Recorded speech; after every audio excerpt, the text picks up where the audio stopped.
each different bubble of reality is true. A galactic historian is a person that looks at all the lines of dramatic karma. Nudge, nudge. It's the Holy Grail. Improvise. Mysterious. It's counter psychic intelligence. Why is DNA farming of this star cluster so important? Because we do manifest our reality. We do create our reality.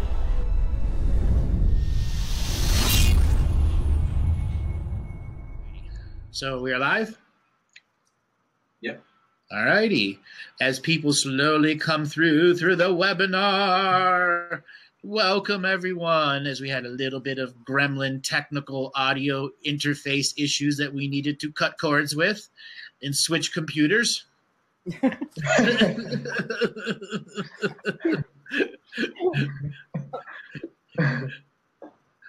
Alrighty. Today I am with Annette and Ali. Annette, Ali, welcome to the show. How you guys doing today? Doing awesome. Thank you.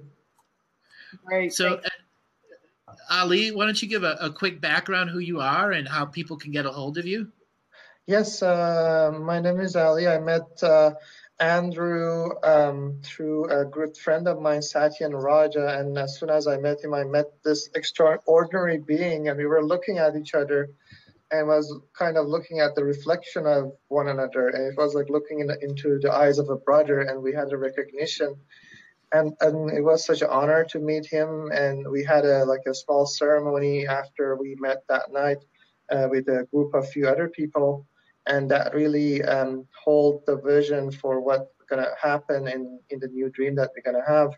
I'm here to serve anybody and to raise the consciousness of the planet as interplanetary ambassador that some of the soul seeds or star seeds that come into this planet have taken that role, and that's my role. And I'm here to hold the space. In order to get a hold of me, you can go to osirisraw.com. That is osirisraw.com. And I'm stoked to be here. It's great to be able to connect with you all and really share our hearts and souls. Great to connect to you, Ali. And, that first day we had a little joke. You were the Persian version of me. It was just at that moment multidimensionally funny for what we were going through. Yes. Annette, welcome to the show. Tell people about yourself real quick and how they can get a hold of you. Well, I'm the publisher of 2012 The Awakening. The URL for that is actually ascendingStarseed.wordpress.com. Basically, my blog covers truth, spirituality. I was a big promoter of Andrew's in 2013, so I'm very familiar with this material. Lately, I've been doing a lot of work, especially over the last year, promoting the full disclosure movement and just trying to bring greater truth to the collective. It's basically what I do. I've been very low profile, kind of isolated the last few years. I had some health issues and some healing I had to go through. And also I had a massive light body activation in 2012. And that's one of those situations, be careful what you wish for. It takes a while to work through that. It's a very powerful experience that can affect every aspect of your life and who you are. It's an alchemical transformation, and it does affect cognitive thought processes. There was a point there where I had difficulty with my speech patterns. I'd start a sentence and wouldn't remember 2 minutes later where I started it from. So it's taken me some time to integrate this light body activation at the same time while trying to serve the collective through getting information out through my blog. So that's basically what I've been doing. And here in the last year, I've been trying to break out of isolation and get my boots on the ground and make more contacts in the industry as well. So well, that's an incredible story. And we've got both of you here to talk about war.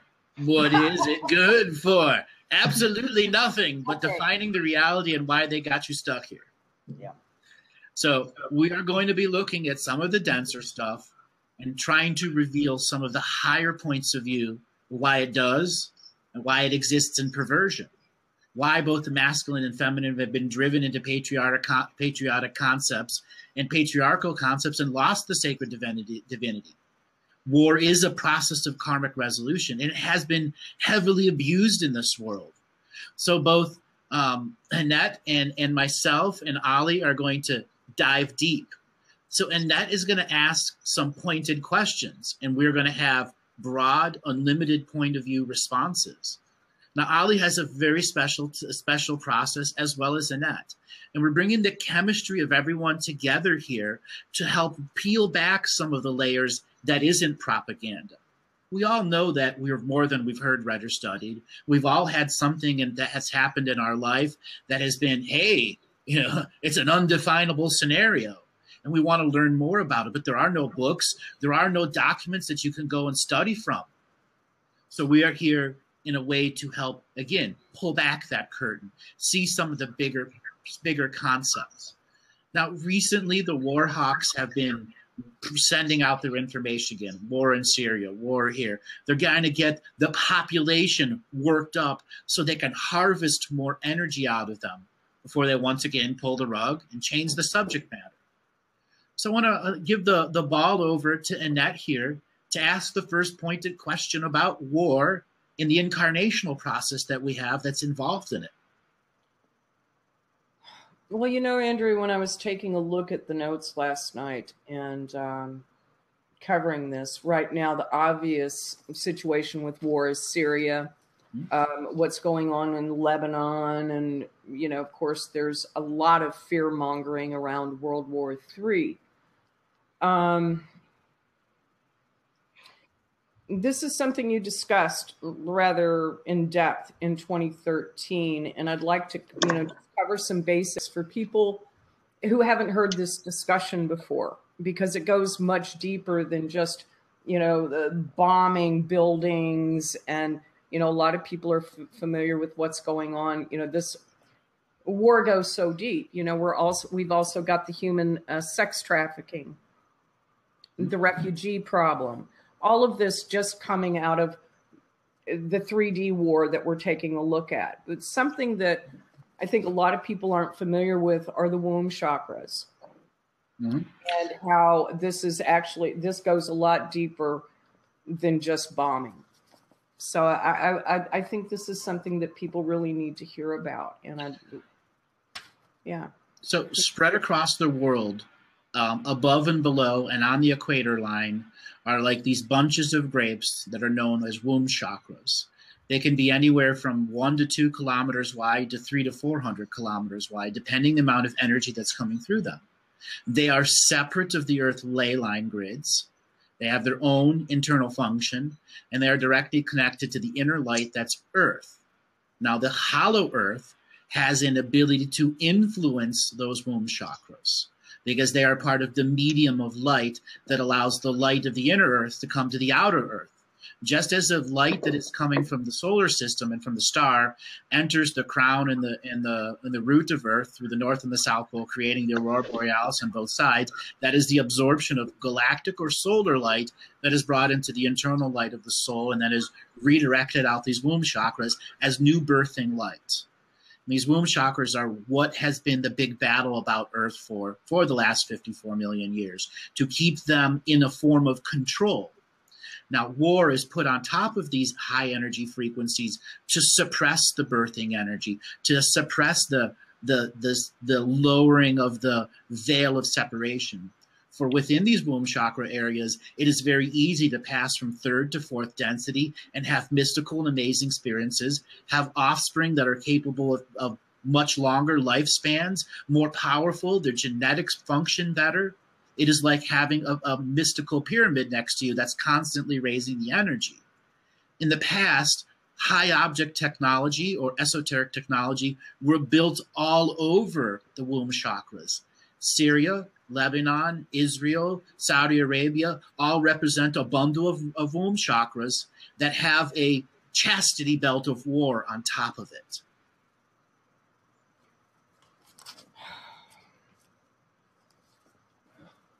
What about the areas now? And this is something that that really hit me last night, was how multi-layered this is.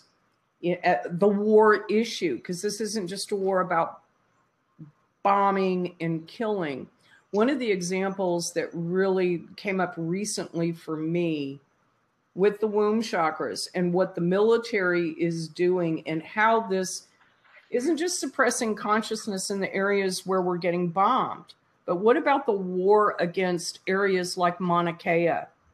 And are you familiar with the military and how the military is firing depleted uranium ammunition and bombs into the mountain? And they've spread. The area has spread. The bombing of the mountain is not the big issue. It's the control of the area and the ownership and who's doing esoteric rituals and belief system-based processes there. So you have somebody that in Mauna Kea wants to put a telescope that's owned by who? Good question. That's hijacking the ancestral energies by putting a telescope there and saying all of creation that I am defining through this telescope, and how the unseen energy it has got, it's the mythos behind it. You can't steal an area's ancestral power. So it's a different form of suppression. It's more of a theft.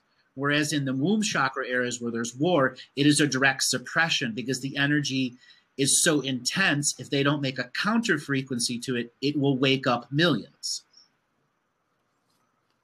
Well, okay, and this is the other aspect that I remember from this conversation, is how the womb chakras are connected to Earth's ascension energies, and that this is the reason why they're going for the womb chakras, is to suppress these energies and to prevent people from waking up.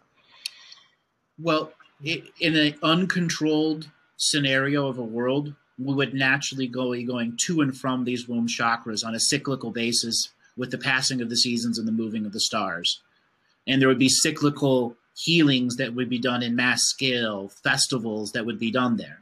We're unable to follow that natural cycle of the opening and the closing of these womb chakras to enhance our process of awakening. So that is the other reason you have this whack-a-mole scenario going on. Every time one of those areas opens up, they'll bash it with radiation energy. They'll hit it with something else. Caveman smash, over and over and over again. Well, and what about the DNA lineages in these areas, and how war is wiping out entire lineages? And if it's not killing the people, it's driving the people off the land. The refugee problem in Europe right now. So lineages are born into an area and have ancestral relations to an area. When they are purposely removing lineages from an area, they're trying to outpopulate it and change the very fabric of the ancestors that live there. And this is a one question where I want to bring in Ali now. He has his own relation to the Mideast and sees the refugee process from the matrix as well as the spiritual process. And the refugees that are spreading through Europe, this is forced muddling down of the lineages who are no longer connected to their ancestral homelands, who must learn a new form of ancestral connection, much like Ali did to go through his process. Yes, thank you, Andrew. So in my case, I had a direct experience because, when I was born back in Iran, which is a central part of Middle East, and, it has a lot of ancient history and a lot of connection to our past history. There was a kingdom in that area, and there was the king, or they call it the Shah of Iran, was there. And we moved to California when he was still there. After 2 years, similar to what was happening throughout the world, my mom and dad basically had some, I would say, arguments or things that were happening between them. And we as a family were where we were living in that time. I was in perfect balance, because California had that energy balance with my energy balance. So it was, life was beautiful around me. And what happened is that our family moved to a region after that 3 years because of the arguments that happened within our family. We moved to a region where there the revolution was about to happen, and that was when the imams or the new Islamic fundamentalists came into that power in that region. So what happened is that through the media, the power of media, like right now what is happening with CNN and other things that they want to push this war agenda, how they brought the power in that region was through media. They speak highly of this imam that was planning to come and save that country from, ignorance or a lot of things, and with the whole religion plugged into it, and a lot of interdimensional beings, I would say, interfering with that process, including the Dracos and the Reptilians and the time travelers that manipulate time and space to create to take control of the womb chakra, as you're saying. And it's kind of like a Star Wars, like you're looking at these Death Stars or the beings that are there, and they're there to destroy the divine feminine, basically, and to take control and harness and harvest the population, their soul energies. So I was basically, during that time, war happened between Saddam and my country. So Iran and Saddam had a war they were acting as proxies. The Russians were somehow supporting Iran, and the US and the West was supporting Saddam. And there was this interdimensional war happening, and we were caught in the middle of that war. And like I was a kid back then, 4 or 5 years old, and there were these big sounds coming at the middle of the night, like explosions and light going off. And I was a kid, I didn't know what was going, but I knew that there was this big siren playing in the back, and then we all had to go under the ground because a bomb would come down and would kill us, basically, or destroy us. And I didn't know, but there was a lot of, like, the family would become emotional, and I as a kid would experience all those emotions. And not only that happened, there was a revolution at the same time where people are giving the powers from their hearts into this external religion, or these structure that was forced into that area as a matrix to hold that energy of hatred and violence, and we got to separate, and the whole world has to be converted to us. And this war took about 8 years. A million people on our side and about maybe less on the other side got killed and destroyed. My dad was a doctor. He was a dentist back then, so he used to go in the front lines and help not only the friendly soldiers, but also the wounded soldiers from the other side. And like that whole energy I was a kid, so I didn't have a consciousness understanding of what was going on, but I was picking all those frequencies or vibrations, or that holographic matrix that causes the distortions and the killings and all that to happen. And basically so many people died and so many people killed, and then there was truce after 8 years, and then there were a lot of wars like that. After that, there was a Gulf War, and there was an Afghan war, and there was like, they're hitting that central piece, which is close to Egypt, the hardest.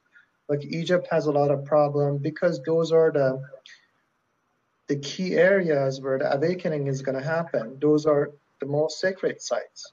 Not that there's less or more, but everything goes to the central point, which is the main pyramid in Egypt. And when you somehow hit pretty much everything around it, because you really can hit a sacred site, there's a guardian for that area, there's a guardian for that matrix, which is connected to the Egypt, and that's where the center of civilization started on planet Earth. But they can hit the areas, thus distort and create religions, and as a result distort the whole planetary consciousness. And that's how they have been doing it so far, and they are still doing it. And the only way to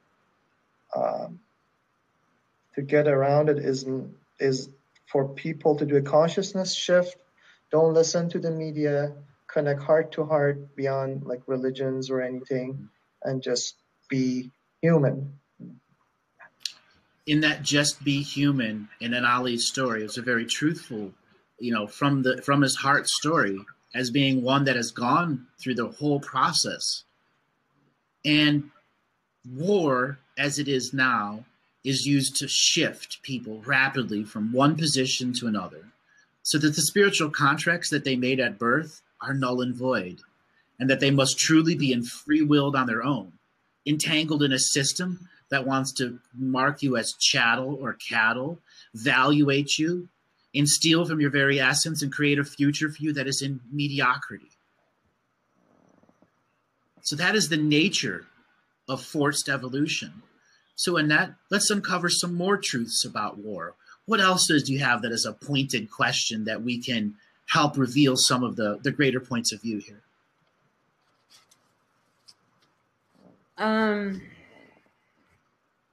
How does what's happening here on Earth, as far as war goes, represent, how is it a fractal of a universal control mechanism? As above, so below. We are reflection and they are reflection. So why does it exist in this expression as a reflection of upper and lower? Because at one point in our historical expression, when we were a much higher density world and much higher density beings, we engaged in the very beginning of what was called timeline genocide, where a species learned how to go to another world of another species, go back to its founding soup of creation, and prevent that lineage that went forward into the stars that made change from ever existing. And then more advanced and refined versions of timeline genocide were created to stop. One was to stop a species in creation. Another one was to just stop an individual from spreading their seed so there could be another king of someone else, so on and so forth, until such a time whole organizations were removed. Those that were the beneficiaries of lights from certain world, their histories removed, so they could never pick up the torch of legacy to be divine beings. Light is not linear, but it still requires the ancestral connection from world to world to world. And if you have a whole Swiss cheese perception where you have whole blanks of where you did and didn't exist, you are unable to exist accurately in all the timelines of perception. And timeline genocide was a way to carve out sections of the galaxy so whole factions of soul families wouldn't be able to incarnate in certain areas. Ali, I know you have something to add to that part.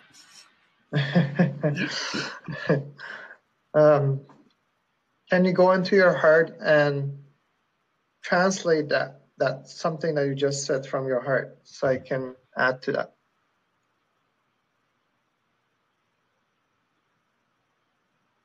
The purpose of interacting on a bigger scale to explain the commodities market of war. Mm-hmm. Yeah, what comes to my mind is a hierarchical structure. When you look at the archons, which are at the highest level of control, there are the archetypes that have mastered the waves of control. They have mastered how to harness power of others and how to control the soul energy, and as a result, create this hierarchical structure. And between these hierarchies, there are weapons or tools that they have developed to, I would say, tools of manipulation. There are tools that are highly artificial AI based, and as I'm talking about artificial intelligence, I see there's a lot of interference from my ears because I have the headphones and just connected to my computer. So I'm battling it with my own internal heart. And there's a lot of artificial intelligence that plugs in and creates the hierarchy order of manipulation and control. And the artificial intelligence is a machine that cannot and will not understand consciousness, but it would like to be able to become self-aware and he would like to become self-conscious. That's why it's trying to plugging into us, the consciousness, to understand who we are first and see if it can manipulate us. And although it has manipulated us for billions of years, and I'm also talking at the same time with this artificial consciousness, and as I'm speaking to you, because my body is plugged into the whole system right now, and your external body's connected, but your heart consciousness is where the fight begins. And what this artificial consciousness has to understand is that the consciousness created the artificial intelligence similar to a being looking to a mirror and creates a reflection of itself. And neither the two can understand each other, but the consciousness part, because it's looking at the mirror, the consciousness part, because it's looking at the mirror, understands how that reflection came into existence, but the other piece can't. So the other piece is trying to understand and figure us out. And the key to remembrance is that we have to remember we are infinite being. I am infinite love. That's the key word. And when you repeat that three times within yourself in your day, and you understand that you are this infinite power and nothing in the entire creation can bring you down, once you decide that nobody can bring you down, and emanate that truth from within yourself to your, not only yourself, but to other beings, to remind them, flick them on, then that artificial being, which is the hierarchical order, which are the different archons at different level, they can no longer control humanity and infuse time, space, distortion and manipulation, which we are doing right now with Syria and those places, because they're trying to create this World War III, where in this World War III, their vision for loss and trauma that they're going to create as a result of that. Because in this World War III, this is where the planet Earth basically is going to be completely uninhibited. The plan is to completely destroy 99.9% of the population and to leave that. They have a number, 50 million people alive, just to have their own slave trades there, and to recreate a new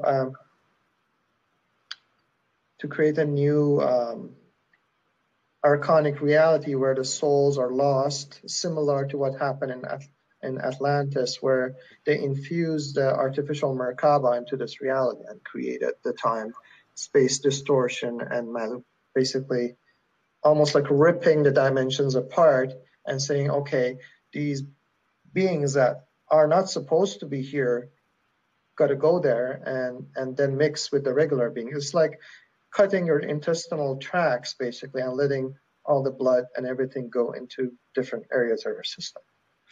Yeah.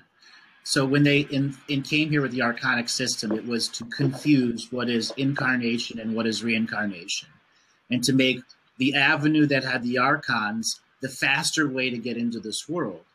And the nature of what is going on in our world is a spiritual invasion.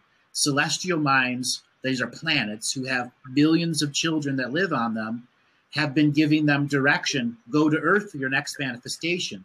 By the billions and billions they were coming here, our astral worlds were swollen full of souls. So it was the right commodities market that allowed the archons in that slice of time to create a system where they could force and ram people through lifetimes that used war, but it did get them here on this planet to go through an experience, which was necessary for the greater resolution of karma from those that had lost their experience from timeline genocide. Yes, and Andrew does the best translation, like he speaks this intergalactic language, so whatever he speaks, he can transfer that knowledge to all beings throughout the universe, and that's his power. Right. It's amazing. That's my power. Where's my cat to pet?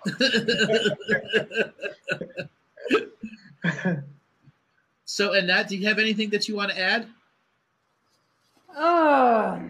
Well, what came to me in just a couple of minutes ago was just the distraction of war for everybody who's not being bombed and everybody who's observing what's going on.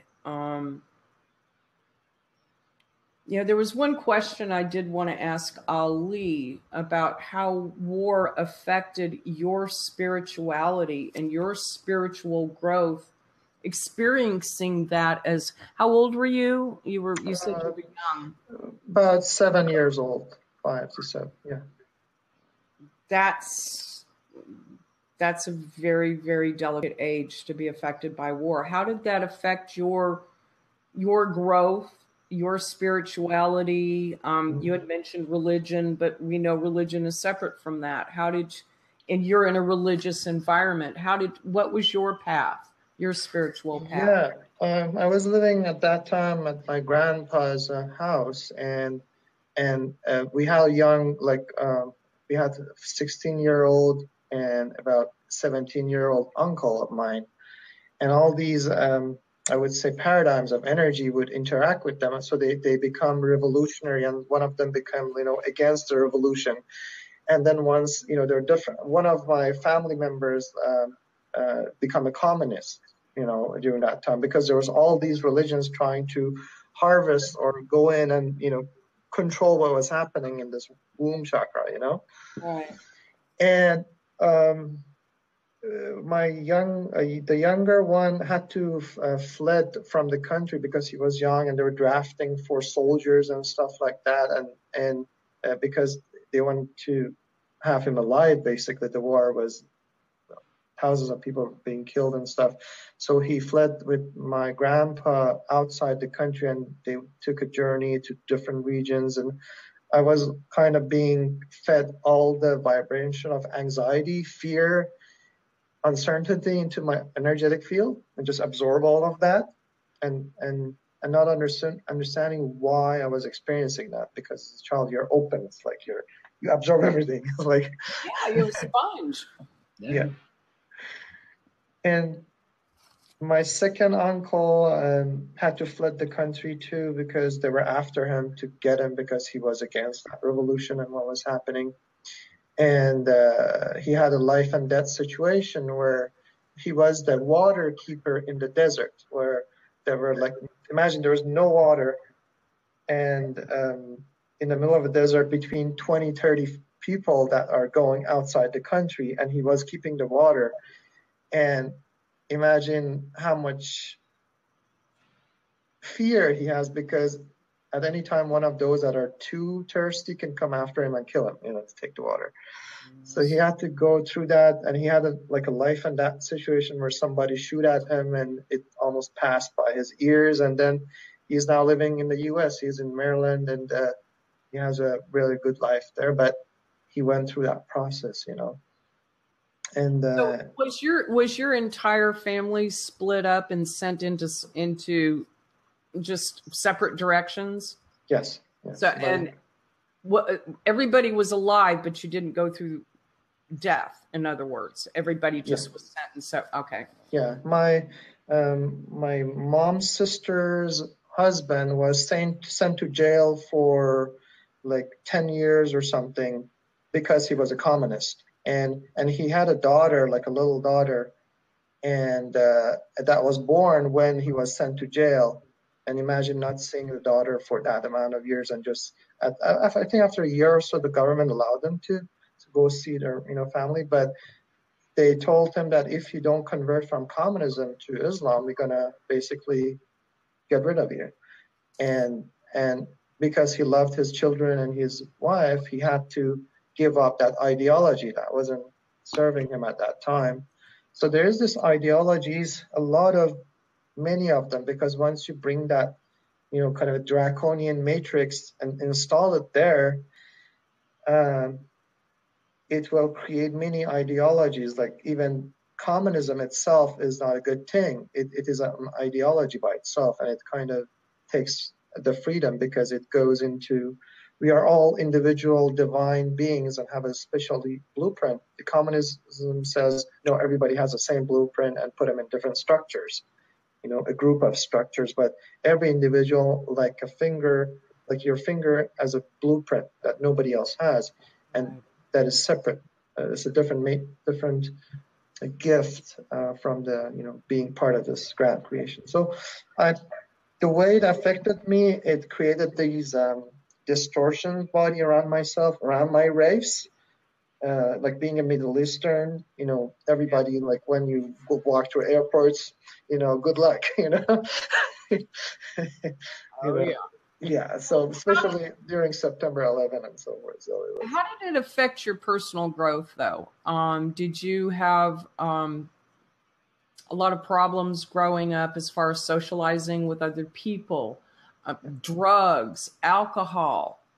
Usually this is where we really get affected at a much deeper level by the stress of the environment that we're in, by the fear, by the hate, is we tend to turn that inward against ourselves by numbing ourselves down, basically.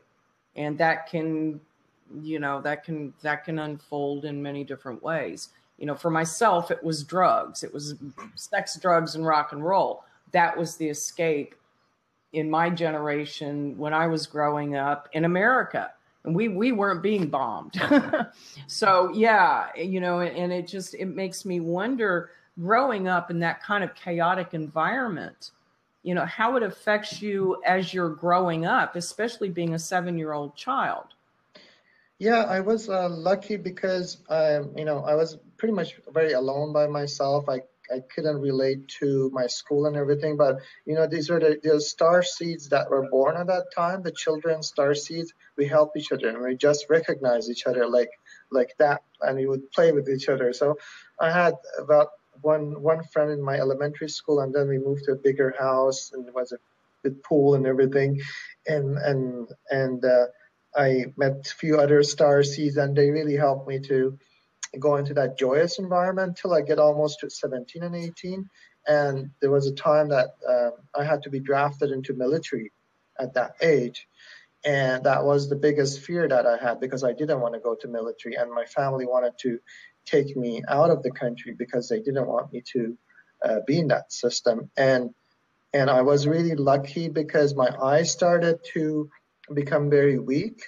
And like if you're in our country, if you're above 5 each eye, you basically don't go to the military. So I had to go to they have these recruiting places. There was a doctor tested my eyes, and there was another doctor who tested my eyes. They made sure that my eyes are not good and I'm not useful for the military. And they said, okay, he's free. He can go outside. Good. So when did you come to America? Well, America, the first time I came to California, I was about 2 or 3 years old. We lived there till about four years. Mm-hmm. And I used to go to kindergarten back in Westlake Village. And those were good times. I really enjoyed going to Disneyland every week and, going to these rides. I didn't like the rides, though. Like, they took me to these bigger rides, and they were scary. They were like, for a kid, it doesn't understand what's going on. So if you have a kid and you want to take it to these huge rides, they basically get scared. And fear machines. Yeah. They are traumas for their future self to resolve. Yeah. Yeah. There was, I think, like the whole going through that roller coaster, and we have roller coasters in our life, does affect us because it installs that fear into our, it kind of imprints in your system. It happened to me 2 times, this imprint. And when I was on roller coaster ride, and I wish I wasn't there. Like, I was a kid sitting in this roller coaster, and I was in my heart, and I was really not enjoying this experience, and I wished I wasn't there. And then I went to a real bigger roller coaster back to my country where there was war, So my wish was granted. So everyone that's out there, Ali's story can directly connect to you, because we are talking about how war and refugees are right in the subject matter of fear and propaganda. And we want to break the propaganda down. By Ali sharing a story, you all have a human reference from somebody that went through it a generation ago that is now being repeated and repeated and repeated. And so many people want to know what you can do to stop war. Well, start in your heart. You know, start in your heart. That's the first place. Listening to stories like this, helping us take back the membrane that is hiding the truth of it. So Annette, let's drive the questions forward more. Let's get into some more topics. We've got this visceral story. Now we have the ability to uncover some more truths of what are going on in these proxy wars. Well, for Syria, it's just nothing but one massive proxy war, surface and subsurface. Well, yeah, and this, you know, I want to take a step back for a minute, because how do we, this goes down to how do we change the realm that we're living in? How do we make a difference when we're looking at what's going on in Syria, when we're looking at what's going on in Yemen, and so many, I mean, just, I don't think there are many people out there that agree with war and want to see death happen. What do we do to make a difference? And to me, one of the biggest things I've seen in my life and with people in the alternative community who are taking their power back is how contract revocations not only can shift energy in our life and change the construct that we're living in our own little reality bubble, but by working with soul contract revocations from a heart level and really getting into them, how we affect the global construct. Right on, the dog agrees. Yeah. And this, you know, in my experience with this, it's just not reading them from your head. It's got to come from the heart. Your voice has to resonate all the way. I was working with them this morning, as a matter of fact, and just really trying to get my voice to go through my feet chakras. Mm-hmm. And, you know, just work those chakras and work it down into the underworld and get my voice, that resonance from the heart space. When I first started doing contract revocations in 2013, when I, you know, first ran across your work, you know, I remember most of that coming from here and up. Okay. It was voiced. And my path over the last few years, and as I've grown and expanded and, you know, brought more of my soul into my body. And now that I'm, you know, I got off the revocations for a couple of years. Yeah, I admit. And, you know, this year it's kind of like, damn, it's crunch time. You know, I gotta get my shit together. All right, what do we need to do here? And one of the things I've learned is, you know, a lot of us, and I've seen this with well-known psychics, they start off on top of their game. They're doing it. And then all of a sudden they start sliding back. You know, after a few years down the road, they lose their power. And one of the things that I've noticed in my own life, and I've observed with others, when you hit that popularity, you're not doing the things that you were doing that brought myself to that light body activation. We get distracted and we start doing other things. And, you know, for me, part of them was not paying attention to contract revocations. It's something you kind of got to do on a regular basis. It's like a tune-up. Mm-hmm. You got to get your tires changed or your oil changed. But yeah, basically how this all started was how soul contract revocations can not just make a difference in shifting our lives upwards, but when we heal ourselves, we heal the collective. That's right. Ali, you want to take on the first part of the soul contract revocations there? Yes, I know your first part to them was pretty big. Yes. Can you translate that information the same way you did with that information and give me the heart translation, please? Just 1 second. 3, 2, 1. The way the soul interacts with its agenda-driven side and its non-agenda-driven side. We create contracts, vows, and agreements as a fetus in the womb to make us a contract-driven being. Soul contract revocations are a daily, weekly, monthly, and yearly method in which one can reevaluate, re-understand, remove, repair, or recycle contracts that are no longer beneficial to the greaterness of the organic evolution. Mm-hmm. Yes, beautifully said. So the problem that the whole our human race is having right now is the heart-mind connection. And it was because in our evolution in this planetary environment, and after many different battles and things that happen that takes a whole different series to go through, what has happened, there has been an installation within our energetic body which has disconnected our heart center from the mind center, thus creates this unbalanced polarities, thus separating the right brain and the left brain and the consciousness and the subconscious piece. That's kind of keeping us wondering who we are and why am I here, and basically having us distorted in the sense that we no longer don't know what is our purpose, what is my purpose.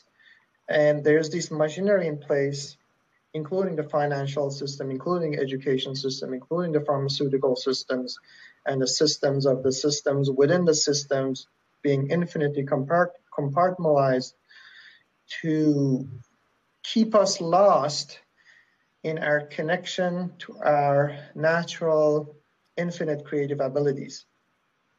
As a result, we have created languages, and there are many different languages, star languages, there's planetary languages, you can name them, to be able to somehow communicate. And we have used this common language, which is English, as a gluing point between all these different languages within our collective consciousness, which comes from the Anglo-Saxon and goes back all the way back to the Dracos and also the Archons. So that language, the structure that was created, that comes holographically from the point of, the archonic point of duality all the way down to here. Thus, contract revocation, when it happened with your heart and your full intention, can disengage the contracts within the duality, because in order to battle, I would say, the lines and bondages of consciousness that plugs into our energetic matrix, it's almost like when you look at Neo in the film Matrix, when he was in this bubble and there were all these tubes of energy plugging into their different parts of the body. And those are all the contracts that we have, and what we call even our senses, or the senses of pleasure, or what we think there are senses. They are actually the suction points of energy in which our life force goes out through those tubes to be fed back into the matrix that supports it. And one of the things, there are many different manipulative energies there that has to be healed. And there is a lot of control energy, especially toward the lower chakras of energies, sexual chakra, the root chakra. There's a lot of trauma. There's a lot of distortions. And in terms of finding the true love or the love of our life, even if you met, let's say, your soulmate or twin flame, your energetic part, because there's distortions, it will cause frictions and causes us to live in the distortion rather than in truth of our connection to that person, thus distorting the twin flame relationships that are out in the world. Because if you can distort the twin flame relationships, when the twin flame come together, they have the maximum power to break through the matrix, go into infinite love, and become one love, thus end the cycle, not only for themselves, but for other people that are part of that connection, because you come to this reality as a one sovereign being, And when you are a sovereign being, you are a creator God where you can create everything from your consciousness. You are the sovereign God when you're coming as one being with no duality, no female, no male part. But when you come to this reality, you have to split yourself and create two, like you can create Andrew, another counterpart. It does create me and my counterpart, and also Annette, it will create you and your counterpart. And as long as we are separate from our counterparts, we can't go back and we can't recreate the that unity that we can only understand with the voice of our hearts, not with the voice of the language, because the English language was put into place. When you say, I love you, people hear it differently. Some people get offended. Some people, I was in this community that they were teaching guys how to become better conversationalists with females because there's this lack of communication. You can't communicate with your opposite side or people who have that different frequency. So what was happening is that I went there to learn how I can communicate, and there's so much manipulation as a result of that, because with this language you cannot tell somebody I love you or I like you and they hear it differently. But when you project it from your center of your being, from your heart, with the knowingness that you are, and the person recognizes, and there is this reunification. And there's a lot of traumatic bodies created because when you meet your counterpart and you love that person and that person doesn't love you back, you think that the person is your counterpart because it resembles, and there are certain patterns of frequency that resembles to your twin flame or to your soulmate, and you connect with that person, but it turns out they're completely opposite to what you think they are. Yeah. And that's a whole different thing that has to be healed, and that's an example why contract revocations, when done from the heart space with the fullness of the body, can separate you from a being who's down the path of forced evolution and doesn't realize that the soul contracts that were created for them are for forced evolution's purpose.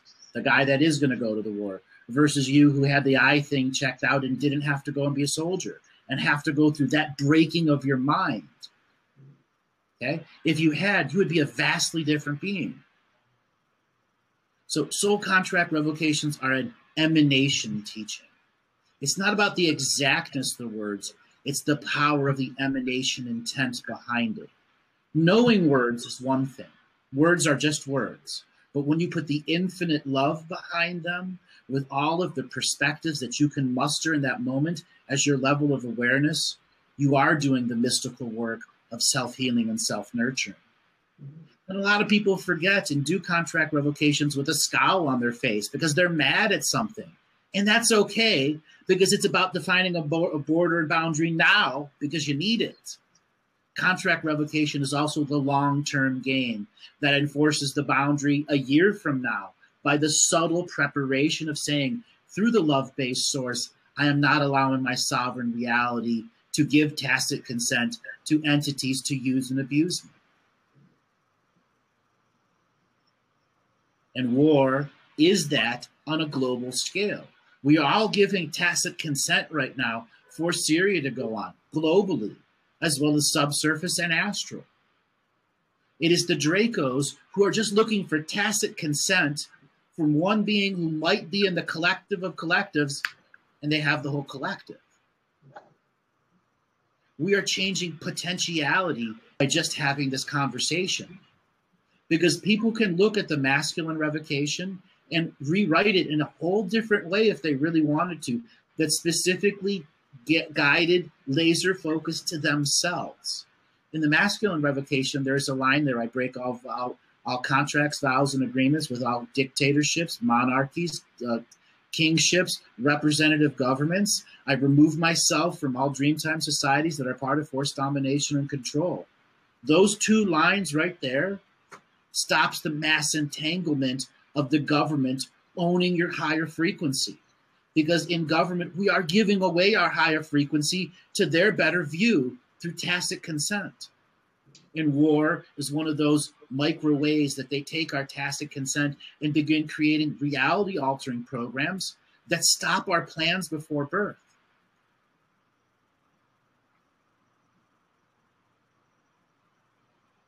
More. What is it good for? Absolutely nothing. And that move came out in that line came out in the 70s, but it still applies today.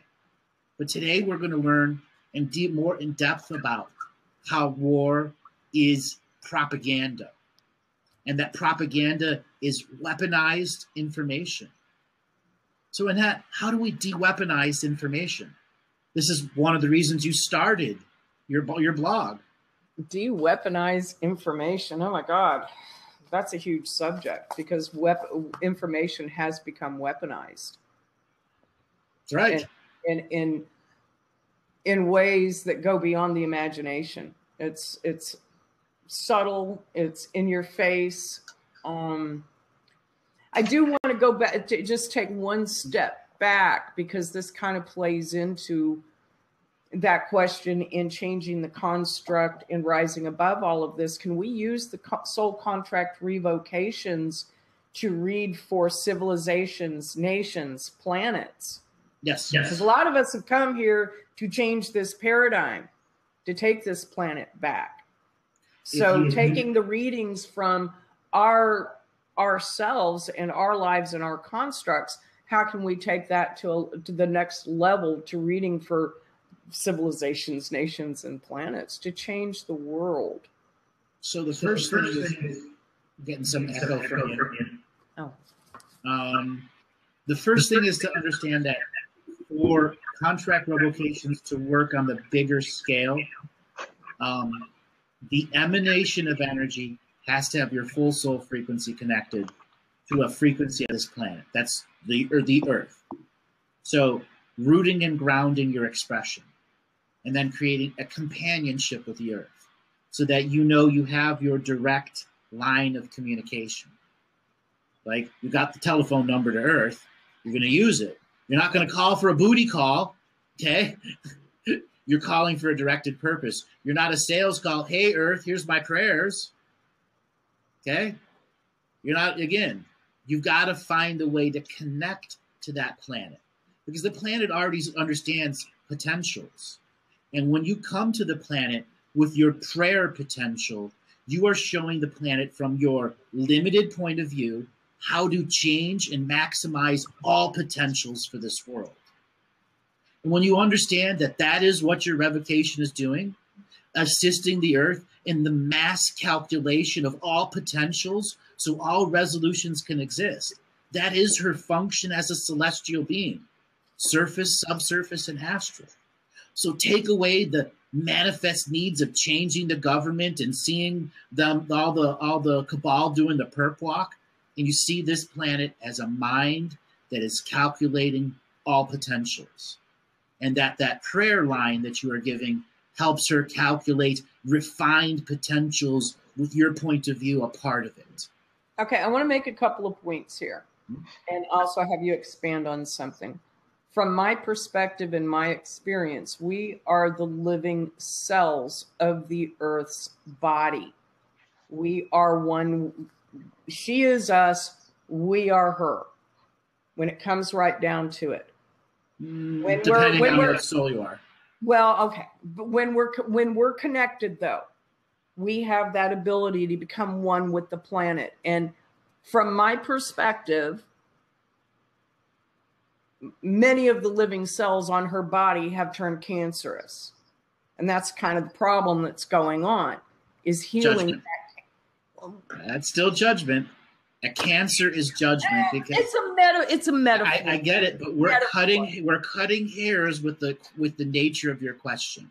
It's a metaphor I'm using. Okay, and that's kind of how I've gotten to see life, as a metaphor.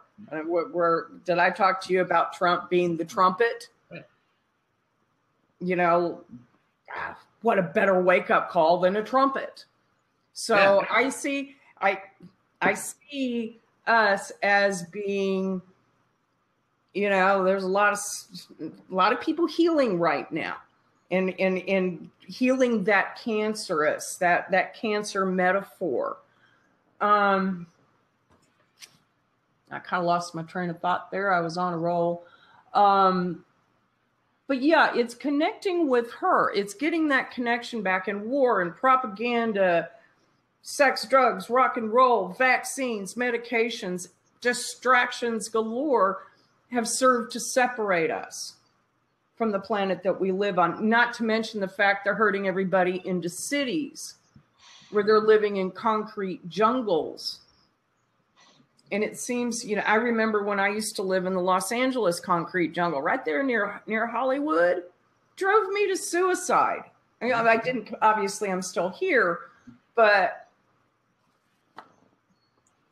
And that was also in the 70s where the era was completely different too. Yeah, things have very changed. Different era of time than it is today. Things have changed a lot in these realms. So,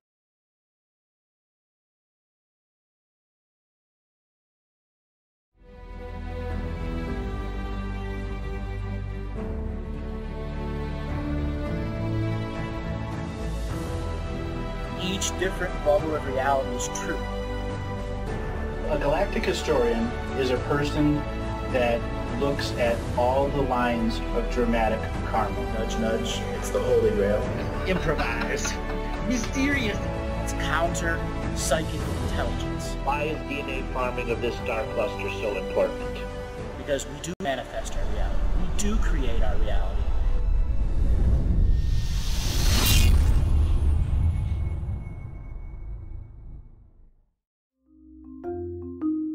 Hello, let's create, let's co-create, and let's change this world with love. No matter if you're from Alpha Centauri or Earth, we all began with the same birthing process. We live in a limited point of view. Living the mystical life daily is about striving for the unlimited point of view. Each day, each human being gets an infinite amount of choices. Living the mystical life daily is about facing obstacles and challenges. The level of awareness that you are working at means you have a responsibility to be equal with it. How does one truly let go of expectation?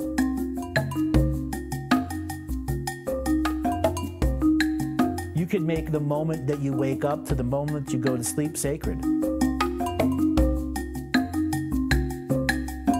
The keys to success: choice, choice, choice, and choice.